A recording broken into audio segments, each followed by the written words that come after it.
بسم الله الرحمن الرحيم. الحمد لله نحمده ونستعينه ونستغفره ونؤمن به ونتوكل عليه ونعوذ بالله من شرور أنفسنا ومن سيئات أعمالنا. من يهده الله فلا مضل له ومن يضلله فلا هادي له. ونشهد أن لا إله إلا الله وحده لا شريك له. ونشهد أن سيدنا وسندنا وحبيبنا ومولانا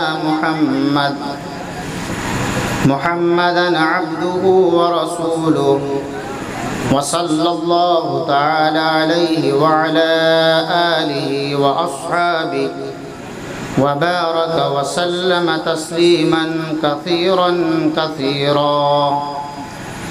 أما بعد، فأعوذ بالله من الشيطان الرجيم. بسم الله الرحمن الرحيم. إنك لعلى خلق عظيم. وقال النبي صلى الله تعالى عليه وسلم: إنما بعثت لأتمم مكارم الأخلاق، أو كما قال صلى الله تعالى عليه وسلم. میرے محترم بزرگوں اور دوستوں، اسٹیج پہ تشریف فرما معزز علماء کرام، جلسہ گاہ میں تشریف لائے ہوئے تمامی ہمارے ایمانی اور دینی بھائیوں اور معزز خواتین اسلام، میری ماں اور بہنوں، سب سے پہلے تو آپ حضرات کو میں یہ مبارکباد دینا چاہتا ہوں کہ تمام تر مصروفیات سے اپنے آپ کو فارغ کر کے اس مبارک مجلس میں تشریف لائے اور عزیزہ مطاع الرحمن سلمہ اور ان کے تمام رفقا کو اور ان کے اہل خانہ کو بھی میں خصوصاً مبارکباد دیتا ہوں جنہوں نے مبارک تقریب منعقد فرمائی. میرے عزیز بزرگوں اور دوستوں، یہ مجلسیں بڑی مبارک مجلسیں ہوتی ہیں. جو مجلس حضرت محمد مصطفیٰ صلی اللہ علیہ وسلم کی نسبت پر منعقد کی جائے، جو مجلس اللہ رب العزت کے مقدس کلام کی نسبت پر منعقد کی جائے، یہ بہت مبارک مجلس ہوتی ہے. ہم اور آپ اس میں شریک ہوئے ہیں تو خالص نیت کے ساتھ بیٹھیں اور یہ ارادہ کریں کہ انشاءاللہ جو چیزیں ہمیں یہاں سے ملیں گی اس پہ انشاءاللہ عمل کریں گے انشاءاللہ.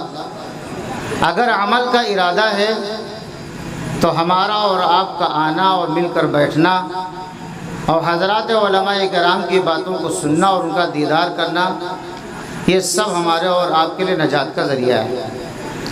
اور اگر خدا نخواستہ نیت درست نہ ہو، صرف مقصد ہو کہ مجمع بڑھ جائے، رونق آ جائے، اچھا لگنے لگے، تو میرے عزیز دوستو، اللہ تعالیٰ سے دعا کرو اللہ ہم سب کی ایسی نیت سے حفاظت فرمائے. میرے دوستو، یہ مجلس ایمان والوں کی ہے، یہ مجلس ایمان والوں کی ہے. اللہ تعالیٰ نے بڑی مبارک اور بابرکت دولت عطا فرمائی ہے ایمان کی. اس ایمان کی برکت سے اللہ تعالیٰ نے ہمیں اور آپ کو یہاں جمع فرمایا ہے. ہم اور آپ حضرت نبی کریم صلی اللہ علیہ وسلم کی ذات اقدس پر ہم نے کلمہ پڑھا ہے، ہم ایمان لے کر کے آئے ہیں. ان کی محبت میں، ان کی الفت میں ہم نے اپنے وقت کو خرچ کیا ہے. ہم نے اپنا قیمتی وقت اس پروگرام کے لیے فارغ کیا ہے، اس لیے میرے عزیزوں اور بزرگوں اور دوستوں، اپنے وقت کی قدر کو جانو، اپنے وقت کی قیمت پہچانو، اپنے وقت کو رائگاں اور بیکار نہ کرو۔ جس مقصد کے لیے یہاں آئے ہو اس مقصد کا پورا ارادہ کر کے یہاں بیٹھو، اور یہاں سے جا کر کے انشاءاللہ کوشش یہ ہو کہ ہمیں ہر ایک بات پر عمل کرنی ہے، انشاءاللہ کریں گے انشاءاللہ۔ میرے عزیزوں اور بزرگوں اور دوستوں، یہ جو مجلس منعقد ہوئی ہے جناب حضرت محمد مصطفیٰ صلی اللہ علیہ وسلم کی مبارک ذات کی نسبت سے جڑی ہوئی ہے۔ میرے دوستوں، حضرت محمد صلی اللہ علیہ وسلم پوری کائنات کے نبی بن کر کے آئے، امام الانبیاء ہیں، فخر موجودات ہیں، تاجدار مدینہ ہیں، سرور کونین ہیں، حضرت محمد صلی اللہ علیہ وسلم جن کی امت میں اللہ پاک نے ہمیں اور آپ کو پیدا فرمایا ہے۔ اس لیے میرے دوستوں اور بزرگوں، اس مجلس کی نسبت بہت اونچی ہو گئی، اس مجلس کی نسبت بہت اونچی ہو گئی۔ پوری دنیا میں نہ جانے کتنی مجلسیں منعقد کی جاتی ہیں، بڑی کانفرنسیں ہوتی ہیں، بڑے بڑے اجتماعات ہوتے ہیں، اجلاس ہوتے ہیں، لیکن اس محفل کی قیمت بہت بڑھ جاتی ہے جس محفل کی نسبت حضرت محمد مصطفیٰ صلی اللہ علیہ وسلم کی ذات اقدس سے جڑ جاتی ہے۔ میرے عزیزوں اور بزرگوں اور دوستوں، اللہ کے نبی علیہ الصلوۃ والسلام ہم سب کے لیے نبی بن کر کے آئے ہیں، ہم سب کے لیے مقتدی بن کر کے آئے ہیں، ہم سب کے لیے رہبر بن کر کے آئے ہیں۔ اب قیامت کی صبح تک ہماری اور آپ کی رہبری کرنے والا کوئی دوسرا نہیں آنے والا ہے۔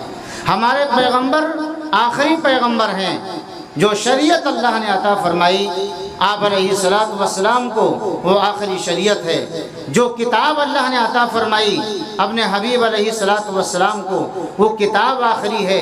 جو طریقہ اللہ نے عطا فرمایا وہ طریقہ آخری ہے۔ جو راستہ اللہ نے ہمیں ہدایت کا عطا فرمایا وہ راستہ بھی آخری ہے۔ اب اس کے بعد نہ کوئی دوسرا راستہ ملنے والا ہے، نہ کوئی دوسرا نبی آنے والا ہے، نہ دوسری کوئی کتاب آنے والی ہے، نہ کوئی دوسری شریعت آنے والی ہے۔ اس لیے اب مکمل طور سے انسان کی پوری زندگی پیدائش سے لے کر وفات تک اس کی زندگی کا ایک ایک لمحہ حضرت محمد صلی اللہ علیہ وسلم کی زندگی کا محتاج ہے۔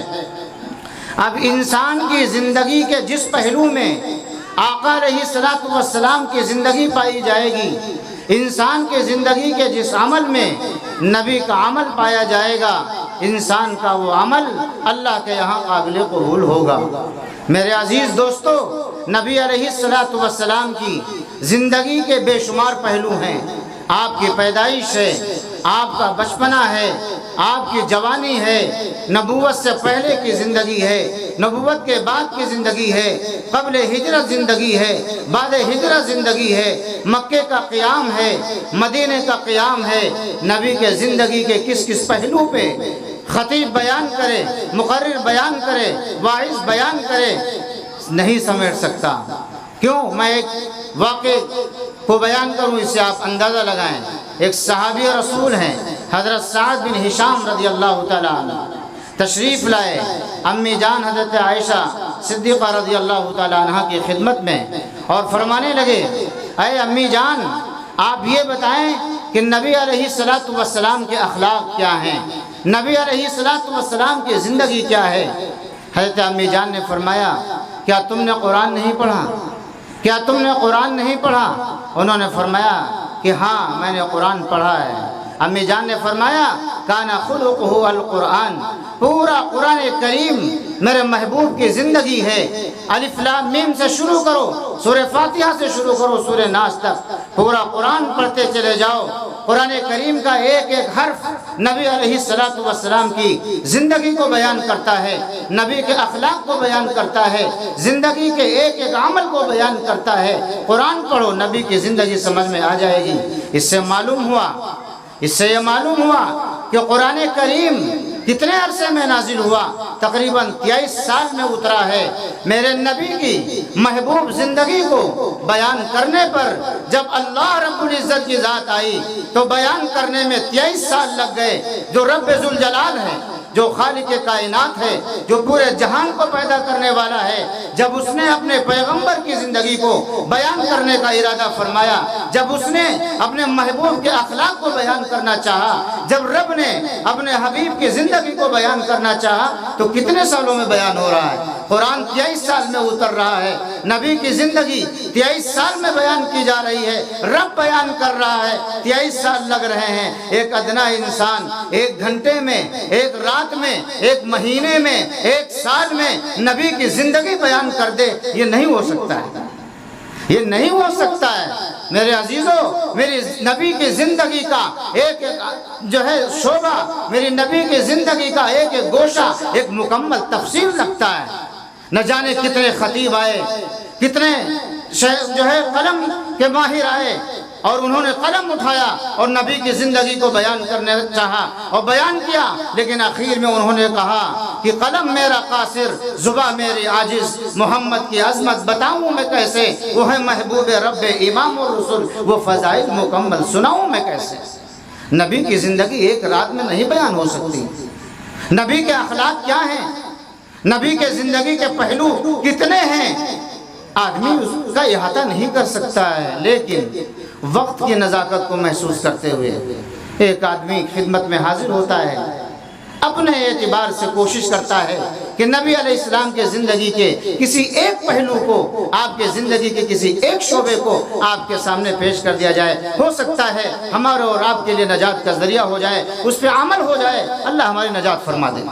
میرے عزیز دوستو، میں نے قرآن کریم کی آیت پڑھی، نبی علیہ السلام کو اللہ تعالیٰ نے جہاں بے شمار نعمتوں سے نوازا تھا، ان تمام نعمتوں میں سب سے عظیم نعمت خلق عظیم، اچھے اخلاق، محاسن، اچھے اخلاق کی نعمت سے اللہ تعالیٰ نے اپنے حبیب کو مزین فرمایا تھا، عطا فرمایا تھا۔ قرآن کریم میں اللہ نے ارشاد فرمایا، اِنَّكَ لَعَلَىٰ خُلُقٍ عَظِيمٍ، اے حبیب میں نے آپ کو خلق عظیم عطا فرمایا ہے، آپ اخلاق عظیمہ کے پیکر ہیں۔ آقا علیہ السلام خود فرماتے ہیں، انما بعثت لأتمم مکارم الاخلاق، اللہ تعالیٰ نے ہمیں اسی لیے مبعوث کیا ہے تاکہ اخلاق کے محاسن کو میں پورا کر کے پیش کروں اپنی امت کے سامنے، اپنے لوگوں کے سامنے۔ اور اخلاق انسان کی زندگی میں اگر آئیں تو ان اخلاق کے معیار علماء نے 2 چیزیں متعین فرمائیں۔ اگر وہ 2 چیزیں انسان کی زندگی میں آئی ہوئی ہیں اور وہ 2 چیزیں موجود ہیں تو سمجھ لو کہ اس انسان کی زندگی میں اخلاق کا کچھ حصہ ہے۔ وہ 2 چیزیں کون سی ہیں؟ نمبر 1 حلم، بردباری، برداشت، اور نمبر 2 سخاوت، اللہ کے راستے میں خرچ کرنا۔ جب یہ 2 صفات انسان کی زندگی میں آ جائیں تو سمجھ لو کہ اس کی زندگی میں اخلاق کا کچھ حصہ موجود ہے۔ بے شمار مثالیں موجود ہیں، لمبی گفتگو نہیں کرنی ہے، بس کچھ مثالیں دے کر کے بات ختم کرنی ہے۔ اللہ کے نبی علیہ السلام کے اندر یہ دونوں چیزیں بدرجہ اتم موجود تھیں۔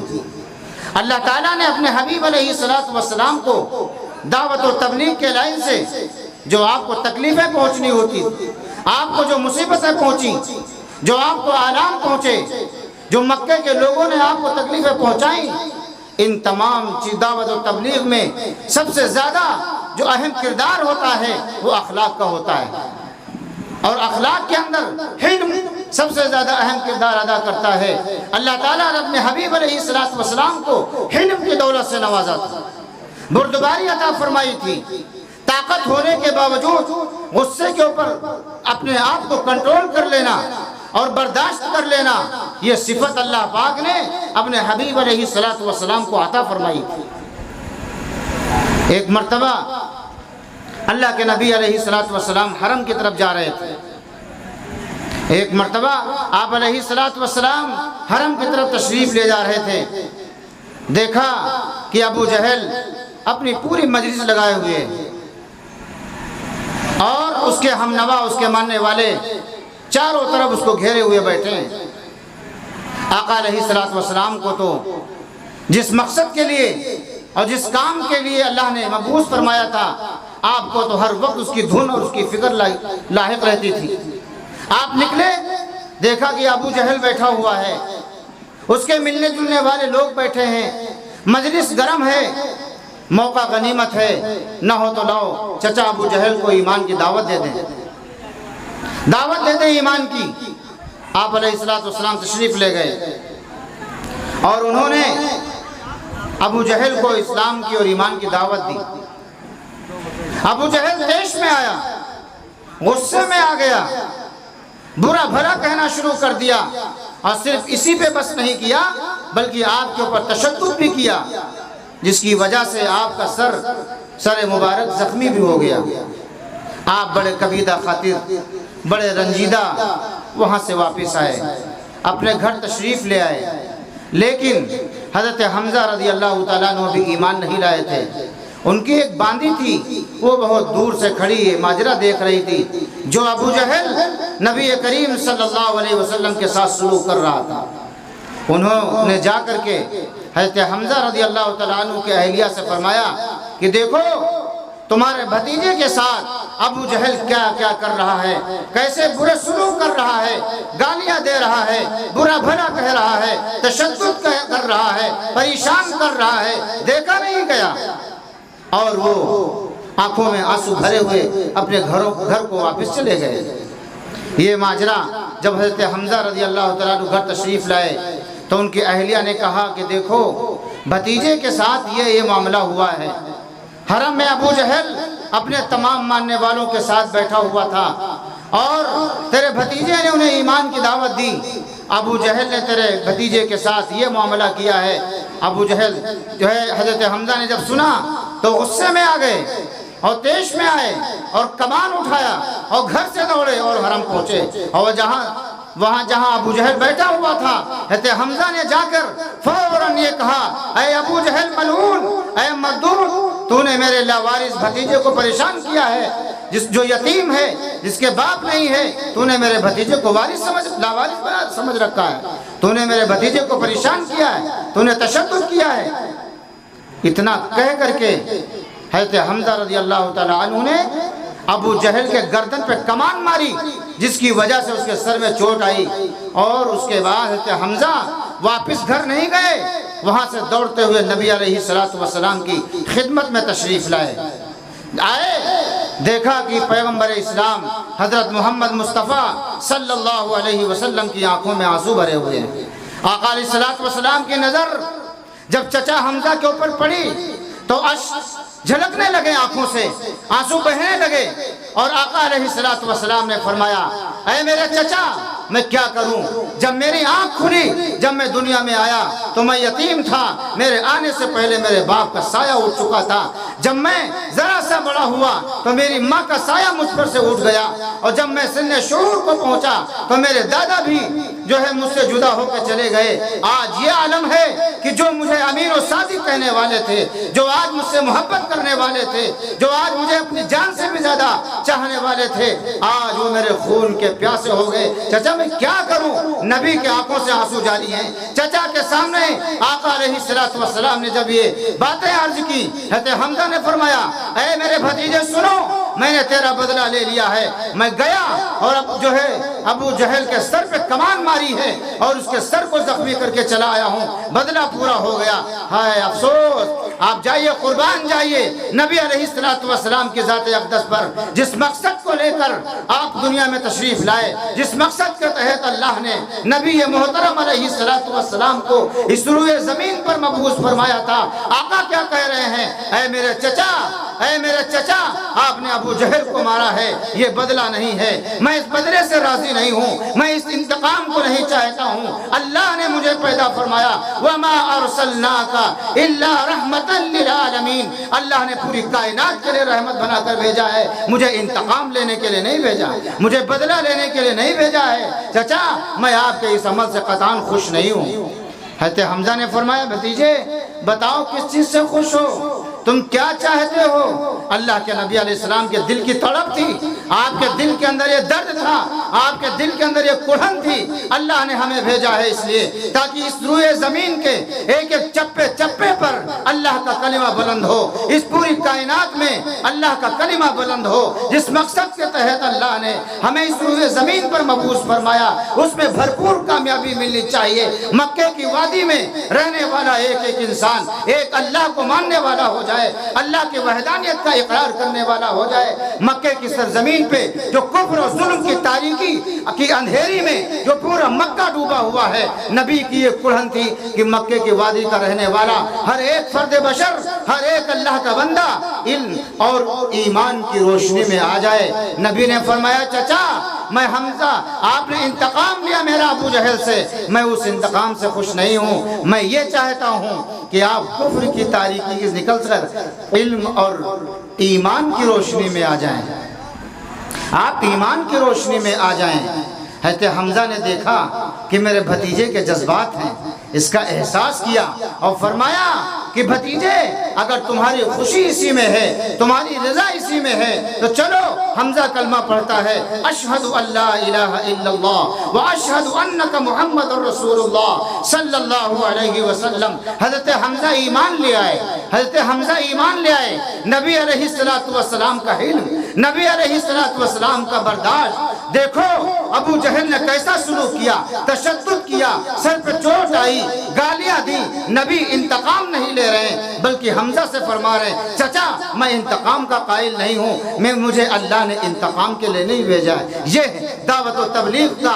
دعوت و تبلیغ میں سب سے اہم کردار اخلاق کا ہونا، سب سے اہم کردار علم کا ہونا، برداشت کا ہونا، بردباری کا ہونا۔ اپنے اندر جب جذبہ ہوگا برداشت کرنے کا، جب جذبہ ہوگا علم کا، جب ہمارے اندر یہ صفت پیدا ہوگی تو ہر ایک داعی جو دعوت کا کام کرنے والا ہو، نبی علیہ السلام کے مشن کو پوری کائنات میں بڑھانے والا ہو اور نبی علیہ السلام کے اس مشن پر جم کر کام کرنے والا، اس کی زندگی کے اندر علم ہونا چاہیے، بردباری ہونی چاہیے، برداشت کا مادہ ہونا چاہیے، یہ صفت ہونی چاہیے۔ جب تک یہ صفت نہیں ہوگی داعی دعوت کا کام نہیں کر سکتا۔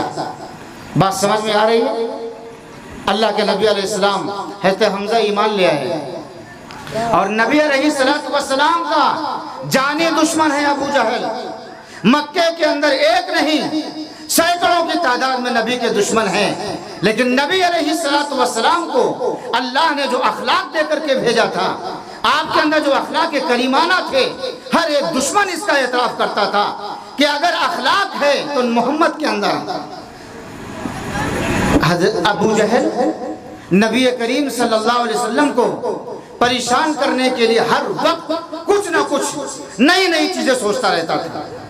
جب دیکھا کہ میں نے اس کے سر پہ چوٹ بھی ماری، زخمی بھی ہوئے، سب کچھ ہونے کے باوجود محمد اپنے کام سے پیچھے نہیں ہٹے، تو اس نے نبی علیہ السلام کو پریشان کرنے کے لیے ایک تدبیر سوچی، اور تدبیر یہ سوچی کہ ایک کام کرتے ہیں، ہم بیمار بن جائیں۔ کیا بن جائیں؟ ہم بیمار بن جائیں، اور جب میں بیمار ہو جاؤں گا تو محمد کے اندر اخلاق اتنے اچھے ہیں، وہ اتنے اخلاق کریمانہ کے پیکر ہیں، وہ مالک ہیں اس کے کہ وہ ضرور بھی ضرور میرے عیادت کے لیے آئیں گے۔ اگر وہ سنیں گے کہ میرا چچا بیمار ہے تو میرے عیادت کے لیے ضرور آئیں گے۔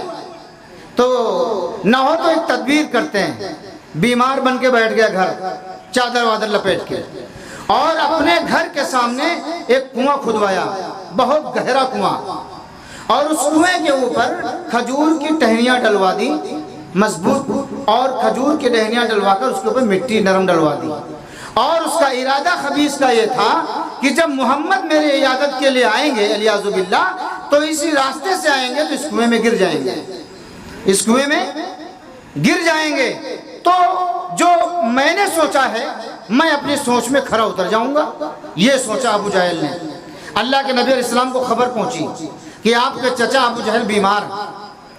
آقا علیہ السلام کھڑے ہوئے، کہا چچا بیمار ہیں، میں عیادت کے لیے جاؤں گا۔ اللہ کے نبی علیہ السلام اپنے گھر سے نکلے، تشریف لے جا رہے تھے۔ جب کنویں کے قریب پہنچے جبریل امی تشریف لائے، یا رسول اللہ یہ آپ کے لیے سازش ہے، یہ کنواں کھدا ہوا ہے، آپ یہیں سے واپس تشریف لے جائیں۔ اللہ کے نبی علیہ السلام کو جب جبریل امین نے خبر دی کہ یہ آپ کے لیے سازش ابو جہل نے رچی ہے، یہ کنواں کھود رکھا ہے تاکہ یہ محمد جب میرے عیادت کے لیے آئیں گے تو اس کنویں میں گر جائیں گے تو میرا مقصد پورا ہو جائے گا، اے اللہ کے حبیب آپ یہاں سے واپس جائیے، یہ آپ کے لیے سازش ہے۔ آقا علیہ السلام واپس ہو گئے۔ جب آقا علیہ السلام کنویں کے قریب جا کر واپس ہوئے تو ابو جہل تو پریشان ہو گیا کہ میں تو مقصد میں ناکام ہو گیا۔ یہ جذبات میں اٹھا اور اٹھ کر کے اتنی تیز دوڑا کہ میں جا کے خود محمد کا دامن پکڑوں اور ان کو پکڑ کے لاؤں اپنے پاس تاکہ وہ اس کنویں میں گر جائیں۔ یہ اللہ کی مصلحت اور اس کی قدرت ہے۔ جب ابو جہل اپنے گھر سے نکلا نبی کو پکڑنے کے لیے اسی کنویں میں گر گیا، اسی کنویں میں گر گیا پریشان ہے نا۔ جو جس کے لیے کسی دوسرے کے لیے کنواں کھودتا ہے کنویں میں وہی گرتا ہے۔ مثل سنا ہوگا آپ نے نا، اس واقعے کو سنو۔ اس کنویں میں ابو جہل گر گیا، بہت پریشان۔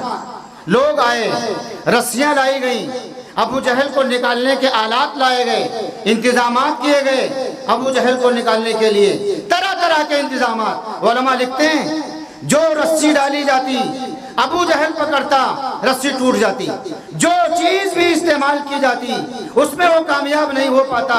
ابو جہل کنویں کے اندر تڑپ رہا ہے، پریشان ہے اور اندر سے آواز لگا رہا ہے، اے میرے ماننے والوں سنو، جاؤ اس کنویں سے محمد کے علاوہ کوئی نکال نہیں سکتا ہے، اس کنویں سے مجھے محمد کے علاوہ کوئی نکال نہیں سکتا، جاؤ یہ خبر محمد کو دو، وہ میرا بھتیجا ہے، جب وہ اس بات کو سنے گا تو ضرور بھی ضرور میرے یہاں آئے گا۔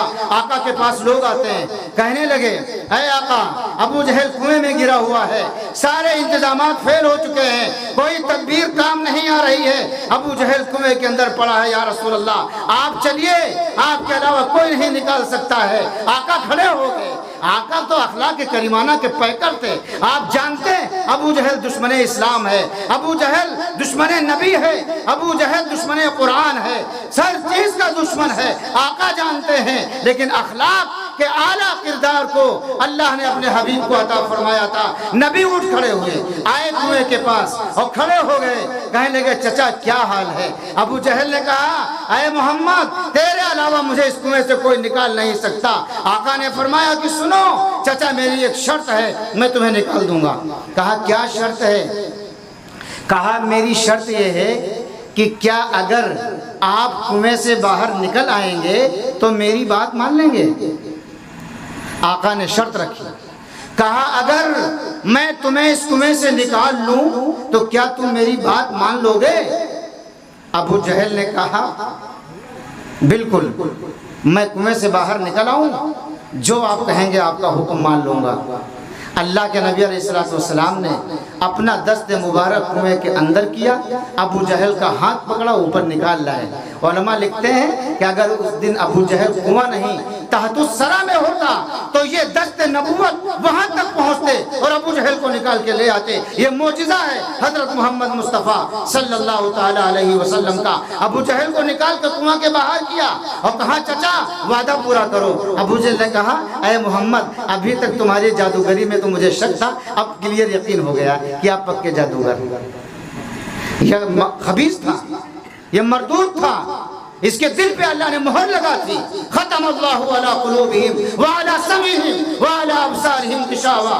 یہ وہ لوگ تھے جن کے دلوں پہ اللہ نے مہر لگا دی تھی، ان کے کان بہرے ہو گئے تھے، ان کی آنکھیں اندھی ہو گئی تھی، ان کی زبان گونگی ہو گئی، ان کے مقدر میں ایمان نہیں تھا، ان کے مقدر میں ایمان نہیں تھا۔ اللہ کے نبی علیہ السلام اخلاق کریمانہ کے پیکر، دیکھیں جانی دشمن ہے ابو جہل، اور کیسے کیسے موڑ پہ اور کس کس مقام پہ اللہ کے نبی علیہ السلام اس کی مدد فرما رہے ہیں، اس کی مدد فرما رہے ہیں۔ میرے عزیزوں، میرے دوستوں اور بزرگوں، جب انسان کی زندگی میں اخلاق ہوتے ہیں تو اخلاق کے نتائج بڑے اچھے ظاہر ہوتے ہیں۔ ابو جہل ایمان نہیں لایا، ابو لہب ایمان نہیں لایا، عتبہ ایمان نہیں لایا، شیبہ ایمان نہیں لایا، امیہ بن خلف ایمان نہیں لائے، مکے کے سردار ایمان نہیں لائے، لیکن نبی کے یہ اخلاق اتنے زبردست پھیلے اس پورے زمین پر کہ اس اخلاق کریمانہ کا نتیجہ ہے آج مکے کی وادی میں نہ ابو جہل کی کوئی اولاد ہے، نہ عتبہ کی کوئی اولاد ہے، نہ امیہ بن خلف کی کوئی نسل و خاندان باقی ہے۔ نبی کے اخلاق ایسے کہ آج دیکھو پورا مکہ ایمان کا گہوارہ بنا ہوا ہے، اہل ایمان کی بستی ہے۔ یہ نبی کے اخلاق فرمایا کتنے لوگ تھے ایمان لانے والے آپ پر؟ صدیق اکبر، زید بن حارثہ، خدیجہ الکبریٰ، ام ایمن، حضرت علی، چند لوگ ہیں جو آقا کے ہاتھ پہ پہلے مرحلے میں ایمان لانے والے، اور اس کے بعد دھیرے دھیرے لوگ ایمان لاتے رہے ہیں۔ اس کے بعد دیکھو زیادہ تفصیل میں جانے کی ضرورت نہیں ہے، حبشہ کی ہجرت ہوتی، کتنے لوگ ہیں ہجرت فرمانے والے؟ 80-83 لوگ۔ اس کے بعد مدینے کی طرف ہجرت ہوتی، اور جب آپ دیکھو مدینہ جانے کے فوراً بعد غزوہ بدر ہوتا ہے، کتنے ساتھی ہیں آپ کے؟ 313۔ غزوہ احد ہوتا ہے، کتنے ساتھی آپ کے پاس ہیں؟ صرف 700۔ اور اس کے بعد اور دیکھو فتح مکہ ہوتا ہے سن 8 ہجری میں، نبی علیہ السلام کے پاس 10,000 صحابہ کی جماعت، کتنے سالوں میں؟ صرف 8 سال میں۔ اگر نبی علیہ السلام انتقام لینے پہ آ جاتے، بدلہ لینے پہ آتے، تلوار کے بدلے میں تلوار، دشمنی کے بدلے میں دشمنی، آگ کے بدلے آگ، غصے کے بدلے غصہ، بتائیے نبی کے پاس تعداد کتنی تھی؟ چند لوگ تھے، پورا مکہ دشمن تھا، کیا کر سکتے تھے اگر آپ مقابلہ کرتے اسلحہ و اوزاروں سے؟ اگر آپ مقابلہ کرتے میدان میں؟ نہیں، آپ نے مقابلہ کیا ہے اخلاق سے، آپ نے مقابلہ کیا ہے نفرت کا محبت سے، آپ نے مقابلہ کیا ہے برے اخلاق کا مقابلہ کیا اچھے اخلاق سے، اور ایسا مقابلہ کیا کہ اس سے آخر اخلاق کا نتیجہ دیکھو مکہ فتح ہو رہا ہے، آقا اسی مکے میں داخل ہو رہے ہیں 10,000 صحابہ کے ساتھ۔ کتنے صحابہ ہیں؟ 10,000 صحابہ کے ساتھ نبی مکے کے اندر داخل ہو رہے ہیں، اور فاتحانہ انداز میں داخل ہو رہے ہیں، اور داخل ہونے کے بعد نبی علیہ السلام نے اخلاق کا وہ مظاہرہ کیا کہ جس کی مثال کوئی تاریخ میں دنیا پیش نہیں کر سکتی۔ آپ مکے کے اندر داخل ہو رہے ہیں، وہاں کے لوگوں کے اندر کپکپی طاری ہے، لوگوں میں دہشت ہے۔ آج نبی پورے جاہ و جلال کے ساتھ مکے میں داخل ہو رہے ہیں، 10,000 صحابہ کے ساتھ داخل ہو رہے ہیں۔ آج تو چن چن کے بدلہ لیا جائے گا، آج تو غزوہ بدر کا بدلہ لیا جائے گا، آج غزوہ احد میں شہید ہونے والے چچا حضرت حمزہ کا بدلہ لیا جائے گا۔ کیوں؟ اس لیے کہ حضرت حمزہ کو شہید کرنے والے وحشی بن حرب مکے کے اندر موجود ہیں۔ غزوہ احد کے اندر دشمنوں کی طرف سے میرے کارواں حضرت ابو سفیان بھی موجود ہیں، حضرت حمزہ کے ناک کان گلے کا مسئلہ کرنے والے، ان کے بدن کے اعضاء کو کاٹ کر مسئلہ کرنے والی ہندہ بھی موجود ہیں، سب مکے کے اندر موجود ہیں۔ ہر ایک یہ سوچ رہا ہے آج کیا حال ہوگا۔ ایک صحابی وہاں سے اعلان کر کے نکلتے ہیں کہ آج جنگ کا دن ہے، آج بدلے کا دن ہے، ایک ایک خون کے قطرے کا بدلہ لیا جائے گا۔ آقا علیہ السلام کے پاس جا کے ایک صحابی نے فرمایا کہ اے اللہ کے نبی، یہ مکے کی سرزمین پہ اعلان ہو رہا ہے، غزوہ احد کا بدلہ ہوگا، خیبر کا بدلہ ہوگا، حنین کا بدلہ ہوگا، غزوہ بدر کا بدلہ ہوگا۔ آقا نے فرمایا کہ نہ، آج بدلے کا دن نہیں ہے، آج رحم و کرم کا دن ہے، آج معافی کا دن ہے، آج درگزر کا دن ہے۔ اور سنو، آج جو حرم کے اندر آ جائے گا اسے بھی امان مل جائے گی، جو ابو سفیان کے گھر میں داخل ہو جائے گا اسے بھی امان مل جائے گی، جو مکے کے اندر اپنے گھر کا دروازہ بند کر لے گا اسے بھی امان مل جائے گی۔ سنو، لا تثریب علیکم اليوم اذهبوا فانتم الطلقاء، تمہارے اوپر کوئی سرزنش نہیں ہوگی۔ آج مکے کے لوگوں، تم سب کے سب آزاد ہو، تم سب کے سب آزاد ہو۔ ابو سفیان کے گھر چلے جاؤ، آزاد ہو جاؤ گے، گھر کا دروازہ بند کر لو، آزاد ہو جاؤ گے۔ مکے کے اندر حرم میں آ جاؤ تم آزاد ہو جاؤ گے۔ نبی کا اعلان تھا، ابو سفیان نبی کے قدموں پہ، ہندا نبی کے قدموں پہ، وحشی نبی کے قدموں پہ، ایک سے ایک نبی کے جانی دشمن جنہوں نے غزوہ احد میں صحابہ کو شہید کیا تھا، حضرت حمزہ کو شہید کیا تھا، نبی کے قدموں میں آگے گرے اور کلمہ طیبہ پڑھا اور اقرار کیا، اشہد ان لا الہ الا اللہ واشہد انک محمد رسول اللہ، میں گواہی دیتا ہوں اللہ کے سوا کوئی معبود نہیں، میں گواہی دیتا ہوں حضرت محمد صلی اللہ علیہ وسلم اللہ کے بندے اور اس کے رسول۔ یہ کیا ہے؟ نبی کے اخلاق ہیں۔ اور سنو، مکہ فتح ہو گیا سن 8 ہجری میں، 21 رمضان کو جمعہ کے دن مکہ فتح ہو رہا ہے، خوشیاں ہیں صحابہ کے اندر، خانہ کعبہ کو پاک و صاف کیا جا رہا ہے۔ سن 9 ہجری اور 10 ہجری میں آقا نے حج فرمایا، آقا نے 10 ہجری میں حج فرمایا اور حج فرمانے کے جب بعد واپس مدینہ تشریف لے گئے، اور جس وقت سن 11 ہجری میں آقا دنیا سے تشریف لے گئے، اس وقت صحابہ کرام کی تعداد کتنی تھی؟ 1.25 لاکھ۔ کتنی تھی تعداد صحابہ کی؟ 1.25 لاکھ صحابہ کی جماعت تعداد موجود ہے جس وقت آپ دنیا سے تشریف لے گئے۔ یہ کیا ہے؟ جب مکے سے مدینہ جا رہے ہیں چند لوگ ہیں، 1 سال کے بعد غزوہ بدر ہو رہا ہے 313 ہے، دوسرے سال جنگ ہو رہی احد کی 700 ہے، مکہ فتح ہو رہا ہے 10,000 ہے، 2 سال کے بعد 1.25 لاکھ۔ یہ کیوں لوگ ایمان میں داخل ہو رہے ہیں؟ جو درجو یہ ایمان کو اتنی قوت کیوں پہنچ رہی ہے؟ نبی کے مشن کو اتنی زبردست طریقے سے مضبوطی کیوں ملی؟ پوری دنیا کے اندر اتنا زبردست انقلاب آیا تو کیسے آیا؟ میں عرض کرنا چاہتا ہوں، اگر یہ انقلاب پوری کائنات میں آیا ہے اور آج بھی پورے عالم کے اندر اگر ایمان کا ڈنکا بجتا ہے اور نبی علیہ السلام کے مقدس نام کا ڈنکا بجتا ہے، تو اس میں اللہ کے نبی علیہ السلام کے مبارک اخلاق کا بہت بڑا کارنامہ ہے۔ اس لیے میرے عزیزوں، میرے دوستوں اور بزرگوں، اپنی زندگی کو اخلاق سے سنوارو۔ اگر زندگی میں اخلاق نہیں ہے تو ہمارے اور جانور میں کوئی فرق نہیں ہے۔ اپنے اندر اخلاق پیدا کرو، محبت پیدا کرو، ہمدردی پیدا کرو۔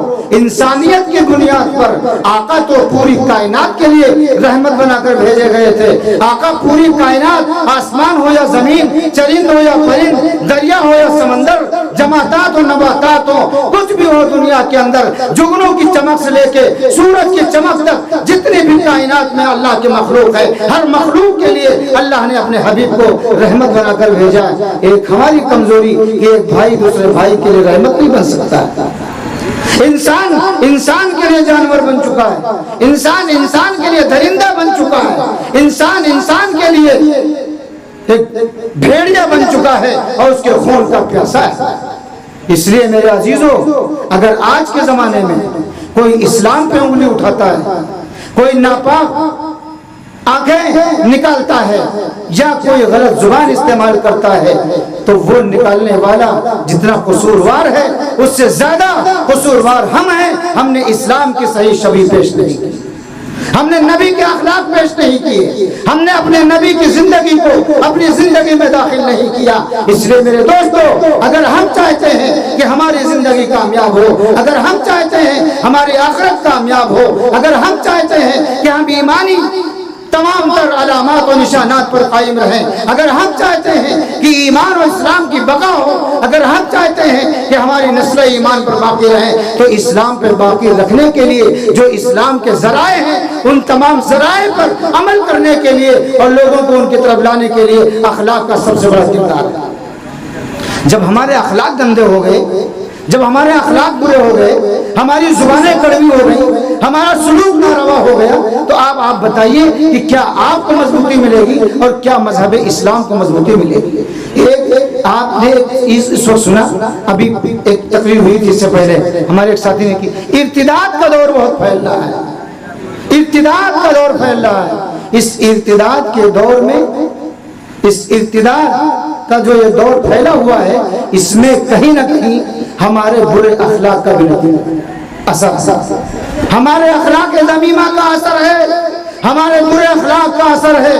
میں مختصر بات کر کے بتاتا ہوں ہمارے اخلاق کا حال کیا ہے. آپ بازار جائیے، آپ مارکیٹ میں جائیے، آپ سبھاؤں میں جائیے، آپ مجلسوں میں بیٹھیے، اپنوں کی مجلسوں غیروں کی مجلسوں آپ بیٹھیے اور پھر وہاں دیکھیے کہ ہمارے معاشرے کے اندر اور ہمارے سماج کے اندر اخلاقی پہلو ہمارا کتنا مضبوط ہے. آپ بازاروں میں جاؤ، ایک مسلمان کلمہ گو ہے، ایمان اور اسلام کا ماننے والا ہے، آپ اس کی دکان پہ جائیے اور دیکھیے کتنے بد اخلاقی کا مظاہرہ کرتا ہے. منڈیوں میں جاؤ، منڈیوں میں جاؤ، ہم جیسے لوگ بیٹھے ہوئے ہیں، بات بات پہ گالیاں، بات بات پہ گالیاں. نوکر 10 سال کا لڑکا کام کرنے والا ماں بہن کی گالیاں دیتے ہیں لوگ. ہماری دکان پہ ایک کام کرنے والا 10 یا 12 سال کا بچہ ہے، ماں بہن کی اس کو گالیاں ہم دیتے ہیں. یہ ہمارے اخلاق ہیں. آپ بتائیے وہ 10-12 سال کا بچہ ہمارے اخلاق سے متاثر ہوگا، اس کا ذہن کہاں جائے گا؟ ایک کسی غیر کے پاس جاؤ، میٹھی زبان بولتا ہے، اچھے اخلاق پیش کرتا ہے، محبت سے بولتا ہے، اس کی دکان پہ آپ 1 گھنٹہ 2 گھنٹہ نہیں، آپ کتنی دیر بیٹھ کر سامان و مال دیکھتے رہیے. کوئی غلط زبان استعمال نہیں کرتا، آپ اس کے اخلاق سے متاثر ہوتے ہیں.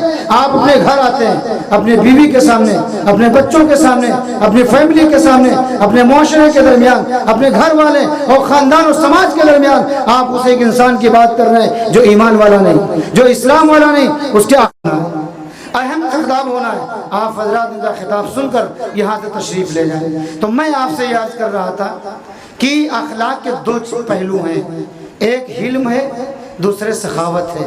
حلم پہ تھوڑی سی باتیں مثال کو میں نے عرض کر دی. اللہ تعالیٰ سے دعا کریں کہ اللہ تعالیٰ ہم سب کو نبی اکرم صلی اللہ تعالیٰ علیہ وسلم والے مبارک اخلاق عطا فرما دے، آپ کی مبارک زندگی ہم سب کو عطا فرما دے، اور اللہ تعالیٰ ہم سب کی زندگی کو ایمان اور اعمال کے ساتھ سلامت رکھے، قائم و دائم رکھے، اور ثابت قدمی کے ساتھ اللہ تعالیٰ ہماری زندگی کو پائے تکمیل تک پہنچائے. آخر میں دعا ہے، اللہم من احییتہ منا فاحیہ علی الاسلام ومن توفیتہ منا فتوفہ علی الایمان، وآخر دعوانا ان الحمدللہ رب العالمین.